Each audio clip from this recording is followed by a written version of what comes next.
ನಾನೇನು ಹೇಳಕ್ಕೆ ಬರ್ತಾ ಇದ್ದೀನಿ ಅಂದರೆ, ಕುಪ್ಪೂರು ರಂಗಪ್ಪನವರು ಫೇಸ್ಬುಕ್ ಮುಖಾಂತರ ಪರಿಚಯ ಆಗಿದ್ರು. ನಾವು ಯಾವುದೇ ಫೋಟೋ ಹಾಕಿದ್ರು ಇವ್ರು ನಮಗೆ ಗೊತ್ತು ಅಂತ ನಮ್ಮ ರಿಲೇಟಿವ್ ಅಷ್ಟೆಲ್ಲ ಹೇಳ್ಕೊಂಡು ಪರಿಚಯ ಆದರು.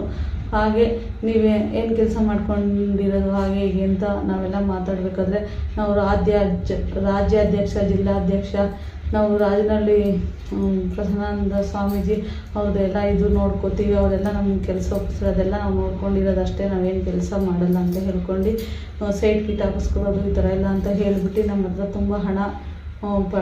ತುಂಬ ಹಣ ಕಷ್ಟದಲ್ಲಿದ್ದಾಗ ಹೀಗೆಲ್ಲ ತುಂಬ ದುಡ್ಡು ಕೊಟ್ಟಿದ್ವಿ ಅವ್ರಿಗೆ. ಸುಮಾರು ಒಂದು 10-12 ಲಕ್ಷ ದುಡ್ಡು ಕೊಟ್ಟಿದ್ವಿ. ದುಡ್ಡು ಕೊಟ್ಟಿದ್ರೆ ಕೇಳಿದಾಗ ಸೈಟು ಇಲ್ಲ, ಅವ್ರು ಕೂಡ ಪರಿಸ್ಥಿತಿ ಥರ ಏನೂ ಕಾಣಿಸ್ಲಿಲ್ಲ. ಹಾಗಾಗಿ ನಾವು ಕಂಪ್ಲೇಂಟ್ ಮಾಡಿದ್ವಿ ಮಹಿಳಾ ಆಯೋಗದಲ್ಲಿ ಕಂಪ್ಲೇಂಟ್ ಮಾಡೋಕ್ಕೆ ಹೋದಾಗ, ಫಸ್ಟ್ ನೀವೆಲ್ಲಿ ಮಾಡಿದ್ದೀರಾ ಕೇಳಿದ್ದೀರಾ ಅಂತ ಕೇಳಿದ್ಕೆ ನಾವೆಲ್ಲೂ ಮಾಡಿಲ್ಲ, ಇಲ್ಲೇ ಬಂದಿದ್ವಿ, ನಮಗೆ ಅದೆಲ್ಲ ಗೊತ್ತಾಗಲ್ಲ, ಯಾರೋ ಕರ್ಕೊಂಡು ಬಂದರು, ಇಲ್ಲೇ ಬಂದಿದ್ದೀವಿ ಅಂತ ನಾನು ಹೇಳಿದಾಗ, ನೀವು ಒಂದ್ಸರಿ ಅಲ್ಲಿ ಕಂಪ್ಲೇಂಟ್ ಮಾಡಿ, ಅಲ್ಲೇನಾದರೂ ನಿಮಗೆ ರೆಸ್ಪಾನ್ಸ್ ಸಿಕ್ಕಿಲ್ಲ, ಅವರೇನು ಇದು ಮಾಡಿಲ್ಲ ಅಂದರೆ ನಾನು ಬರ್ತೀನಿ ಅಂತ ಅಲ್ಲಿ ಮಹಿಳಾ ಆಯೋಗದಲ್ಲಿ ಒಂದು ಕಂಪ್ಲೇಂಟ್ ಮಾಡ್ಕೊಂಡು ಕಳಿಸಿದ್ದಾದ್ಮೇಲೆ ನಾವು ಬಂದು ಟೌನ್ ಸ್ಟೇಷನಲ್ಲಿ ತುಮಕೂರಲ್ಲಿ ಕಂಪ್ಲೇಂಟ್ ಮಾಡಿದ್ವಿ. ಅಲ್ಲಿ ಯಾವುದೇ ರೀತಿ ನಮಗೆ ನ್ಯಾಯ ಸಿಕ್ಕಿಲ್ಲ. ಆ ಒಂದು ಟೈಮಲ್ಲಿ ಮಹಿಳಾ ಆಯೋಗದ್ದು ಬಂದಾಗ ತುಮಕೂರು SP ಸರ್ಗೆ ಹೋಗಿತ್ತು. ಅಲ್ಲಿಂದ ನಮ್ಮ ಊರಿಗೆ ಒಂದು ಲೆಟರ್ ಹೋಗಿತ್ತು. ಏನು ಅಂತ ನಮಗೆ ಅಷ್ಟು ಗೊತ್ತಾಗಿಲ್ಲ. ಆಗ SP ಸರ್ ಕಡೆಯಿಂದ ಏನೋ ಫೋನ್ ಬಂತು. ಆಗ ನಾನು ಮನೆಯಲ್ಲಿ ಇದ್ದಾಗ ಫೋನ್ ಇರ್ತದೆ, ನಾವು ಮಧುಗಿರಿಯಿಂದ DOSP ಮಾತಾಡ್ತಾ ಇರೋದು ಅಂತ ಹೇಳಿದ್ರು. ಆಗ ನನಗೆ ಭಯ ಆಯಿತು. ಹೇಳಿ ಸರ್ ಅಂತ ಹೇಳಿದ್ವಿ. ಮಹಿಳಾ ಆಯೋಗದ್ದು ಈ ಥರ ಏನೋ ಕಂಪ್ಲೇಂಟ್ ಮಾಡಿದ್ರಲ್ಲ, ಅದು ಬಂದಿದೆ ಅಮ್ಮ ನಮಗೆ, ನೀವು ಇಲ್ಲಿಗೆ ಬರಬೇಕಾಗುತ್ತೆ ನಾವು ಕರೆದಾಗ ಅಂತ ಹೇಳಿದ್ರು. ಯಾವಾಗ ಬರ್ತೀರಾ ಅಂತ ಹೇಳಿದ್ರು. ನಾವು ನಾಳೆ ಬರ್ತೀವಿ ಸರ್, ನಾವು ಇಲ್ಲಿ ಬೆಂಗಳೂರಲ್ಲಿದ್ದೀವಿ ಅಂತ ನಾವು ಹೇಳಿದ್ವಿ. ಹಾಗಾಗಿ ಅವರು ನನಗೆ ಅವರು ಮಹಿಳಾ ಆಯೋಗದಿಂದ ಬಂದೈತೆ ಅಂದಿದ ತಕ್ಷಣ, ಮಹಿಳಾ ಆಯೋಗದ್ದು ಬರುತ್ತೋ ಇಲ್ವೋ ಅಂತ ನಾವು ಒಂದು ಇದರಲ್ಲಿದ್ವಿ. ಆ ಒಂದು ಇದ್ದಾಗ ಮಹಿಳಾ ಆಯೋಗದಿಂದ ಕಂಪ್ಲೇಂಟ್ ಬಂದೈತೆ ಅಂತಿದ್ದಂಗೆ ನನಗೆ ಖುಷಿಯಾಗಿ ಒಂಥರ ಅಳು ಬಂತು. ಸಾರ್ ಅವಾಗ, ಯಾಕಮ್ಮ ಅಳ್ತಾ ಇದೆಯಾ, ನಾನು ಧೈರ್ಯವಾಗಿ ಇರು, ನಾನಿದ್ದೀನಿ, ನನ್ನನ್ನು ನಂಬು, ಇಲ್ಲಿ ಹಾಗೆ ವಿಡಿಯೋ ಕಾಲು ಮಾಡ್ತೀನಿ, ರಿಸೀವ್ ಮಾಡು ಅಂತ ಹೇಳಿದ್ರು. ರಿಸೀವ್ ಮಾಡಿದೆ. ನಾನು ರಿಸೀವ್ ಮಾಡಿದಾಗ ಅವರು ನೋಡೋಕ್ಕೆ ನಮ್ಮ ತಂದೆ ಥರ ಇದ್ದರು. ಆಗ ಸ್ವಲ್ಪ ನನ್ನ ಧೈರ್ಯ ಬಂತು. ಇನ್ನೂ ತುಂಬ ಅಳು ಬಂತು. ಎಲ್ಲ ಹೇಳ್ಕೊಳಕ್ಕೆ ಎಲ್ಲ ಪ್ರತಿಯೊಂದು ನಡೆದಿದ್ದ ವಿಚಾರ ಎಲ್ಲ ಹೇಳಿದೆ. ಆಗ ಸರಿ, ನೀವು ಯಾವಾಗ ಬರಬೇಕಾಗುತ್ತಲ್ಲ ನೀವು ಅಂತ ಹೇಳಿದ್ರು. ಸರಿ ಸರ್ ಬರ್ತೀವಿ ಅಂತ ನಾನು ಹೇಳಿದೆ. ಹೇಳಾದ್ಮೇಲೆ ನಾವು ನಮ್ಮ ಯಜಮಾನ್ರು ಹೋದಾಗ ಅವರು ಇರಲಿಲ್ಲ. ಬರ್ತೀವಿ ಇರಿಸ್ಕೊಳ್ಳಿ ಅಂತ ಅವರು ಬೇರೆ ಸಾರ್ಗೆ ಹೇಳಿದ್ರು. ಆಗ ನಾವು ಅಲ್ಲಿದ್ವಿ.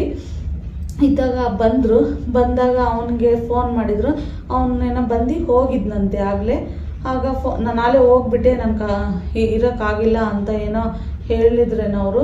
ಆಗ ಸರಿ, ನೀವು ನಾಳೆ ಬನ್ನಿ. ಅವ್ರು ಬರೋಷ್ಟೊತ್ತಿಗೆ ಸಂಜೆ 5:30-6 ಗಂಟೆ ಆಯಿತು. ಎಲ್ಲೋ ಕೇಸ್ ಮೇಲೆ ಹೋಗಿದ್ರಂತೆ. ನಾಳೆ ಬನ್ನಿ ಅಂತ ಹೇಳಿದ್ರು. ಅವತ್ತೊಂದು ದಿವಸ ಏನೂ ಆ ಥರ ಇದಾಗಿಲ್ಲ. ಸರಿ ಅಂತ ಹೇಳಿ ನಾವು ನಾಳೆ ಮತ್ತೆ ಇನ್ನೊಂದು ದಿವಸ ಆಗಸ್ಟ್ 11, 12, 13, 14 ಆ ಡೇಟಲ್ಲಿ ನಾವು ಅಲ್ಲಿಗೆ ಹೋಗೋಕ್ಕೆ ಸ್ಟಾರ್ಟ್ ಮಾಡಿದ್ವಿ. ಹೋದಾಗ ನೆಕ್ಸ್ಟ್ ಡೇ ಹೋದಾಗ ನಾವು ಹೋಗಿದ್ವಿ. ಇವರು ಸಾರ್ ಇದ್ದರು, ಅವ್ರು ಇನ್ನೂ ಬಂದಿರಲಿಲ್ಲ. ಎಲ್ಲಮ್ಮ ಅವನಿಗೆ ಫೋನ್ ಮಾಡಿರಿ ಅಂತ ಬೇರೆ ಸರ್ಗೆ ಹೇಳಿದ್ರು.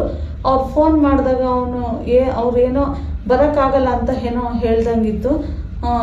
ಇವರು ಆಗ ಅವ್ನು ಮತ್ತೆ ಇವ್ರ ಫೋನಿಂದ ಫೋನ್ ಮಾಡಿ ಬೈದು ನಮಗೆ, ಸರಿ ಬಾಮ್ಮ ಇಲ್ಲಿ ಏನೋ ಪರ್ಸನಲ್ ಮಾತಾಡಬೇಕು, ಏನು ನಡೀತೀವಿ ಹೇಳಬೇಕು ನೀನು ಅಂತ ಹೇಳಿ ರೂಮಿಗೆ ಕರೆದ್ರು. ನಾನು ಇದ್ಬಿಟ್ಟು ಮಹಿಳಾ ಆಯೋಗದಿಂದ ನಾನು ಕಂಪ್ಲೇಂಟ್ ಕೊಟ್ಟಿರೋ ಪ್ರಕಾರ ಅದು ಪರ್ಸನಲಿ ನಾನು ಹೇಳಬೇಕಾಗುತ್ತೇನೋ ಅಂತ ನಾನು ರೂಮಿಗೆ ಕರೆದಾಗ ಹೋದಾಗ ಸರ್ ಈ ಥರ ಎಲ್ಲ ಆಯಿತು ಸರ್, ಹಾಗೆ ಹೀಗೆ ಅಂತ ಎಲ್ಲ ಹೇಳ್ಕೊಂಡು ಅಳಕ್ಕೆ ಸ್ಟಾರ್ಟ್ ಮಾಡಿದೆ. ಅದ್ಬಿಟ್ಟು ಸರ್, ನೀವು ನಮ್ಮ ತಂದೆ ಥರ ಇದ್ದೀರಾ, ನಮಗೆ ನ್ಯಾಯ ಕೊಡಿಸಿ ಸರ್, ಎಲ್ಲೂ ನಮಗೆ ನ್ಯಾಯ ಸಿಕ್ಕಿಲ್ಲ, ನಮಗೆ ದುಡ್ಡು ಮೋಸ ಆಗೈತೆ, ಅವ್ರು ಯಾವುದೇ ರೀತಿ ಕೊಡೋ ಇದರಲ್ಲಿಲ್ಲ, ನಿಮ್ಮ ಕಾಲಿಗೆ ಬೀಳ್ತೀನಿ ಸರ್ ಅಂತ ನಾನು ಕಾಲು ಹಿಡ್ಕೊಂಡಾಗ ಈ ಥರ ಭುಜ ಹಿಡ್ದು ಅವರು ಎತ್ತಿದ್ರು. ಎತ್ತಿ ಈ ಥರ ಕಣ್ಣು ನೀರೆಲ್ಲ ಒರೆಸಿದ್ರು. ಆಗ ನನಗೊಂದು ಅಂದರೆ ನಮ್ಮ ತಂದೆ ಏಜಲ್ಲಿ ಇರೋದಕ್ಕೆ ನಮಗೆ ಏನೂ ಆ ಥರ ಏನು ಭಯ ಅನ್ನಿಸ್ತಿಲ್ಲ. ಹಾಗೆ ಕಣ್ಣೀರು ಒರೆಸ್ಬಿಟ್ಟು ಈ ಥರ ಎದೆಯೆಲ್ಲ ಹಿಡ್ಕೊಂಡು ಈ ಥರ ಪುಷ್ ಮಾಡಿ ನಾನು ಹಗ್ ಮಾಡ್ಕೊಳಕ್ಕೆ ಬರೋದು, ಈ ಥರ ಮತ್ತೆ ಕಿಸ್ ಮಾಡೋಕ್ಕೆ ಬರೋದೆಲ್ಲ ಮಾಡಿದ್ರು. ನಂಗಾಗ ತುಂಬ ನೋವಾಯಿತು, ಭಯ ಆಗ್ಬಿಡ್ತು. ಭಯ ಆದಾಗ ನಾನು ಬೋಲ್ಟ್ ತಗೊಂಡು ಹೊರಗಡೆ ಓಡೋಗಕ್ಕೆ ಹೋದೆ. ಸರ್ ಇದೇನು ಸರ್ ನಾವೇನೋ ಅಂದ್ಕೊಂಡು ಬಂದೆ ಸಾರ್ ಅಂತ ಹೇಳ್ಬಿಟ್ಟು ನಾನು ಬೋಲ್ಟ್ ತಗೊಂಡು ಹೋಗೋದೆ. ಅವಾಗ ಕೈ ನನ್ನ ಯೂರಿನ್ನೇ ಬಂದ್ಬಿಡ್ತು.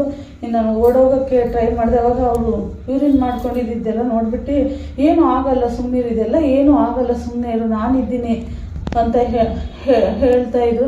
ಆವಾಗ ಬೇಡ ಅಂದರು. ಪರ್ಸಿಂದೆಲ್ಲ 500 ರೂಪಾಯಿ ತೆಗೆದು ನಾನು ಬೇಡ ಅಂದರು. ಬೇಡ ಸರ್ ನಮ್ಗೆ ಆ ಥರ ಎಲ್ಲ ಏನಿಲ್ಲ, ಬೇಡ ಸರ್ ಅಂದರೆ ಕೈ ಕಿತ್ತು 500 ರೂಪಾಯಿ ಇಟ್ಟರು.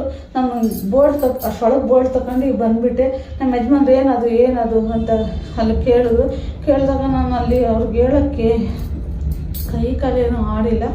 ಆ ಟೈಮಲ್ಲಿ ಸುಮ್ಮನೆ ಹೋಗಿ ಕುತ್ಕೊಂಡ್ಬಿಟ್ಟೆ. ಆಗ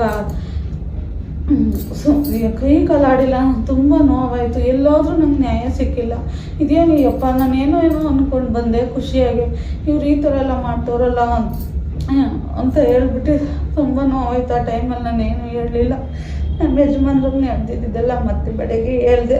ಮತ್ತೆ ಬೆಳಿಗ್ಗೆ ಅಲ್ಲಿ ಹೋದಾಗ ಮತ್ತೆ ಫೋನ್ ಮಾಡಿದಾಗ ಅವನು ಅವತ್ತು ಬಂದಿಲ್ಲ. ನಮಗೆ ಬೇಜಾರಾಯಿತು. ನಾವು ಸುಮ್ಮನೆ ರಜೆ ಹಾಕಬೇಕು, ಬಾಡಿಗೆ ಕಟ್ಟಬೇಕು, ಎಷ್ಟು ಕಷ್ಟ ಇದೆ ಅನ್ನೋ ಒಂದು ಇದರಲ್ಲೂ ಇವರು ನೆನ್ನೆ ಆ ಥರ ನಡ್ಕೊಂಡಿದ್ದಕ್ಕೆ ಇವತ್ತೇನು ಮಾಡ್ತಾರೋ ಅಂತ ನಮ್ಮ ಯಜಮಾನ್ರಿಗೆ ನನ್ನ ಬಿಟ್ಟೆಲ್ಲೂ ಹೋಗಬೇಡ ಅಂತ ಹೇಳಿದ್ದೆ. ಜೊತೆಗೆ